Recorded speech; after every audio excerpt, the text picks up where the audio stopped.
Boa tarde, mais uma vez estou aqui, Ricardo, para desejar aos irmãos a paz do Senhor, um dia de vitória, uma tarde de vitória. Hoje recebi uma palavra que é: Deus está com você, Deus é com você, mas também quando Deus calar é para provar nossa fé, porque é fácil crer em Deus quando Ele abre o mar. É fácil crer em Deus quando Ele faz descer fogo do céu, dizemos só o Senhor é Deus. Mas é muito difícil para mim. O homem tem que ser homem, tem que ter coragem de dizer quem Ele é. Como é difícil essa palavra. A fé é o firme fundamento das coisas que se espera e a prova das coisas que se não veem. Mas eu quero dizer a vocês, agradecendo em nome de Jesus Cristo, se vocês puderem, quem tem contato, seja da minha família, como for, com Esther, com Rebeca, as minhas filhas, que se chama lá na igreja, que eu não tenho nada contra, de um nome abençoado, Eloá, Anne. Não concordo, mas eu acho uma palhaçada isso. Mas quer fazer assim. Mudança de nome havia naquela época, e um nome vamos receber, um novo nome, no dia que Jesus nos transformar. A Bíblia diz que Ele vai dar um novo nome, e só quem receber saberá. São segredos da palavra. Mas queria você que pode entrar em contato com elas, falasse com elas, que elas tivessem coragem de assistir os meus vídeos, porque a verdade dói na alma, vai na divisão das juntas e medulas, que a Bíblia diz que a palavra de Deus é viva e eficaz. O que eu quero dizer é que 21 anos Jacó passou ali com Labão e achou que Deus estava esquecido do que aconteceu. Quando o anjo perguntou a ele qual o seu nome, ele não disse Esaú. Ele não disse Esaú. Para quem não sabe, o costume antigo, o pai fazia um juramento, ou alguém mais velho um juramento com o mais moço. O filho colocava a mão debaixo da coxa do pai, e o pai fazia um juramento e abençoava. Quando o anjo perguntou a Jacó qual o seu nome, ele lembrou do que ele tinha feito com o pai dele há 21 anos atrás, dizendo que era Esaú. Por que ele não falou ao anjo que ele era Esaú? E ele disse Jacó. E o anjo tocou com a espada na junta da coxa, aqui do lado, na junta da coxa, para ele lembrar que ele botou a mão debaixo da perna de Isaac, debaixo da coxa de Isaac, para Isaac jurar. Tanto que ele ficou manquejando, e os judeus dizem que até o dia de hoje, os judeus religiosos lá não comem a parte da junta do boi, por causa desse toque que o anjo deixou em Jacó, para ele lembrar que ele tinha mentido para o pai dele. Então eu queria que vocês falassem isso a elas, para que elas sentissem, porque anteontem, 17 de outubro, para ontem, que eu não estou bem lembrado, eu sei que é de 16 de outubro a 18 de outubro, faz 2 anos que Esther saiu de casa, faz 2 anos que Esther está lá, na casa da pastora, e como ela disse a Ezequiel, eu com 16 anos não deu nada, quanto mais com 18. Minha filha pode não ter dado ainda com a justiça, ainda, viu? Porque a justiça tem processo aí que corre, ó. Eu sei de muitas histórias aí, viu? Que passa tempo, depois a polícia manda chamar, a justiça manda chamar, só para esclarecer. E eu ainda quero esclarecer isso muito. Antes que eu morra, eu quero que Deus faça isso. Então, vocês que podem estar ouvindo, minha gente, que é parente ou não, que tem aproximação, mostre. Sabe por quê? Porque eu acho que elas têm dificuldade de entender, elas têm dificuldade de perceber o que aconteceu. Você, Esther, sua mãe com problema nas pernas, sua mãe com lúpus, com AVC, você tem coragem de fazer isso, Esther?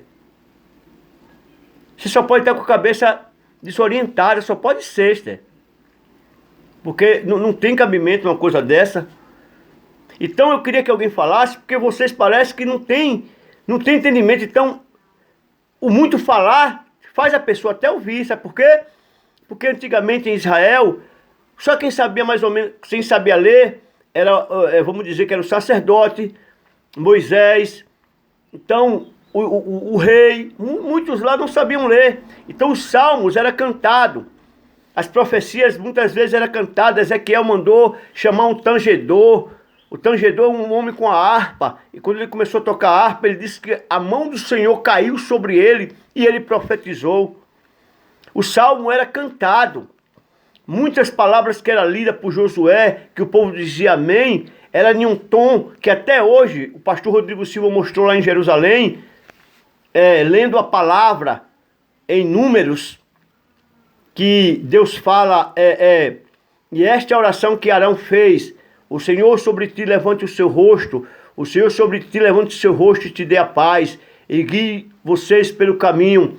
Então, Rodrigo Silva viu como ele ora cantando, meio que cantando ainda. Então, pelo povo não saber ler, tem gente que não sabe ler aí, mas sabe cantar. Tem até uma banda, tem uma banda para cantar em alguma boate, em alguma coisa, mas ele não sabe ler. Porque quando canta, a mente grava. Então, muitos salmos e muitas palavras eram lidas para o povão. Moisés muito fez isso. Era que meio que cantado, para as pessoas gravar na mente. Olhe bem como é repetida várias leis. Se você observar no Velho Testamento, no Antigo Testamento, como várias leis são repetidas. Sabe para quê? Para gravar no coração. Para gravar na mente a palavra que era lida. Pode ver em Levítico quantas leis é repetidas.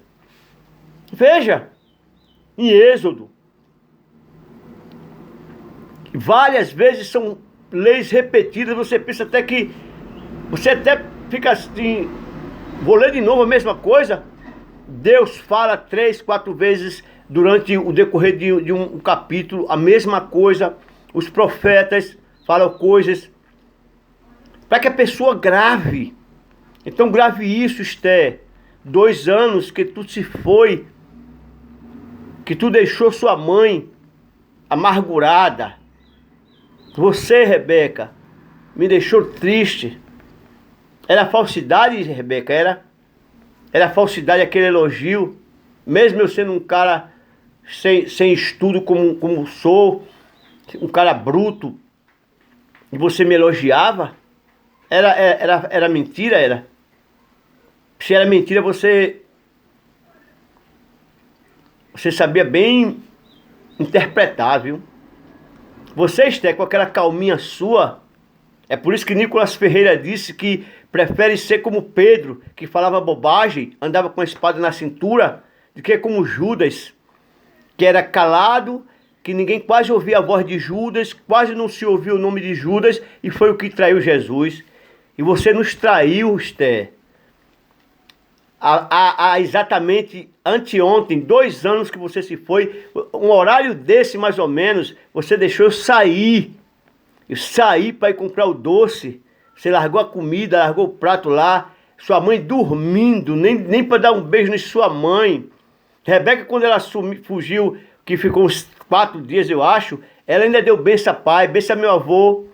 Você nem um beijo dar em sua mãe, tocar em sua mãe. Que raiva foi essa satânica que você sentiu de sua mãe? Pode processar, vá para o processo. Eu quero que vá para o processo. Processem. Se eu estou falando alguma mentira, tá Ezequiel de prova. Ezequiel cochilando e sua mãe dormindo. Sua mãe acordou, tinha acabado de almoçar. Sua mãe entrou em desespero, em um ataque de choro, que eu não sabia o que fazer. Eu não conseguia nem ficar em pé. O que você fez, Esther? Jacó foi 21 anos para Deus encontrar ele e pegar ele no Val de Jaboque. Eu estou lhe avisando porque você sabe quem é Deus. Você sabe. Quando eu falava de Apocalipse, Esther, você tremia, você me abraçava com medo. Cuidado para você não provar tudo aquilo que você tem medo. Quando eu falava de Apocalipse, quando eu falava das guerras, quando eu falava do que está para acontecer, você tremia e me segurava. E não é ninguém que vai lhe livrar não, viu? Não se apega a ninguém aí não, que ninguém vai lhe livrar não, viu? Você se arrepende enquanto há tempo. Peça perdão a Deus. Eu bebi, eu falei aqui na live que tinha bebido. Eu falei na live. Se eu adulterar, eu falo. Claro que eu vou sentir muito por causa de sua mãe, ter medo de acontecer alguma coisa com ela, mas Deus não vai deixar eu fazer isso. Mas eu só quero dizer isso a você, que se eu adulterasse, eu falava. Agora você não se confie em ninguém aí não, que ninguém é Deus. Ungido é todos aqueles que creem em Jesus. Não tem ninguém mais ungido do que outro. Estão querendo acrescentar palavra, estão querendo moral para si, estão querendo chamar para si honra.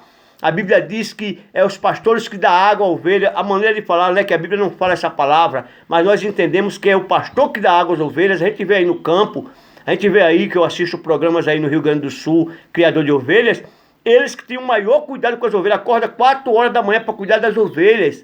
Ele diz que é um bicho bom de cuidar, um bicho lindo, um bicho que não dá trabalho, mas é um bicho abençoado.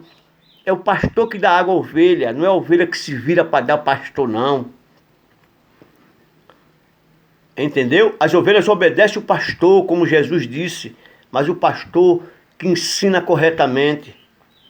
Você fez o que fez com sua mãe, não houve ninguém para lhe dar o conselho. Na multidão de conselhos há sabedoria. Será que alguém aí lhe deu o conselho para você? O que você está fazendo é errado, Esther? Você, Rebeca, quando Deus chegar para corrigir, para chamar para o acerto de conta, é todos nós. Todos nós. E não esqueça a data não, Esther. Se eu não esqueço a data, quanto mais Jesus. De 16 para 17, que eu saí inocentemente para ir comprar o doce, esqueci a máscara. Glória a Deus por isso. Deus não impediu você fazer não, viu? Deus não impediu não, Deus permitiu. O homem tem plano no seu coração, mas os desígnios de Deus prevalecem. Ele permitiu. Fez eu esquecer a máscara para eu voltar, porque se eu não estivesse em casa quando o filho acordasse, sua mãe acordasse, procurasse você não achasse, eu não estivesse em casa, sua mãe poderia dar um negócio pior. Eu voltei para pegar a máscara e você não estava mais lá. Lhe procurei, não lhe achei. Sua mãe entrou em desespero, surtou, chorando. Ezequiel procurando. Sua avó, Patinha, foi lá na casa de Jane. Se eu não esqueço da data, imagine Jesus. Vamos se arrepender enquanto há tempo. R.R. Soares fala isso. Peça perdão agora. Porque no último dia não vai adiantar não. No dia do julgamento não adianta não. Tem que ser antes. Medite bem, viu, Esther? Medite, viu, Rebeca? Não queremos que você volte para nós, para o nosso coração, porque vocês tomaram raiva mortal da gente. Só se arrependa com Deus, peça perdão a Deus, peça perdão à sua mãe. Peça, Rebeca, perdão à filha, que tanto você elogiou, uma pessoa que nunca falou mal de você, lhe defendia aonde ia, lhe defendeu com várias pessoas, Rebeca. Sofreu quando você desapareceu daquela vez, e você fez com filha, chamou filha de tudo, de aleijada, de tudo mais. Todo dia que eu durmo eu lembro. Todo dia. Eu não quero ter rancor de vocês não, porque rancor é um veneno que nós tomamos para matar os outros. Nós bebemos para matar o outro. Eu não quero ter esse rancor de vocês ao ponto de ter raiva, de querer o mal de vocês, que vocês são minha filha. Sinto muita mágoa. Mágoa, revolta, inconformismo da maneira que vocês agiram. Não vou cansar de falar até o dia de morrer. Eu? Ou vocês pedir perdão em nome de Jesus. Deus abençoe.